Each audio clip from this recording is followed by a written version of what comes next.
印尼佢哋就係太單純啦，唔識字又唔識法例。咩話？話印尼姐姐好蠢，唔識字，唔識聽，唔識讀。如果我哋好叻咧，唔會做呢行咯。如果我哋好叻，唔會咁遠搭飛機，仲係過嚟做工人，唔會咯。如果我哋好叻，我哋會做寫字樓啦，我哋會做經理啦，我哋會做醫生啦，因為我哋好蠢，因為我哋好蠢先，我哋會過嚟咁遠，係人哋國家，係人哋個屋做你工人，係因為我哋好蠢。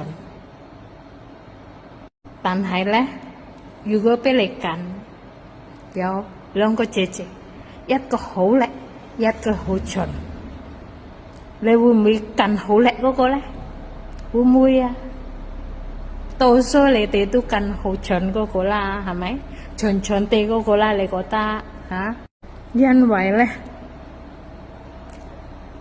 有時我哋做嘢唔用力讀，係，但係我哋做嘢用力讀，我哋做嘢用心。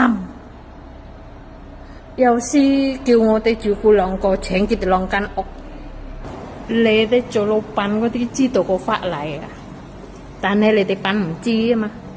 咁我哋做姐姐咧，出唔到聲噶啦，係咪？係蠢嗰個佢會照做，冇所謂啦，唔使計較啦，做兩間屋。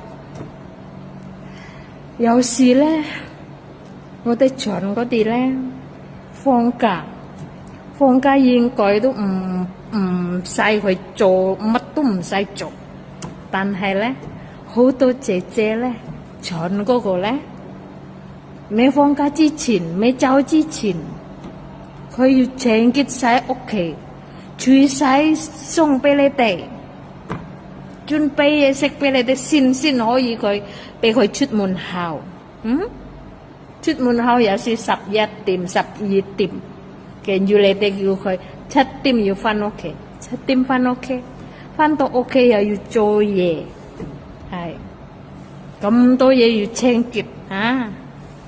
嗰啲係佢放假嗰日喎，但係我哋唔會計較，照做，因為我哋用心。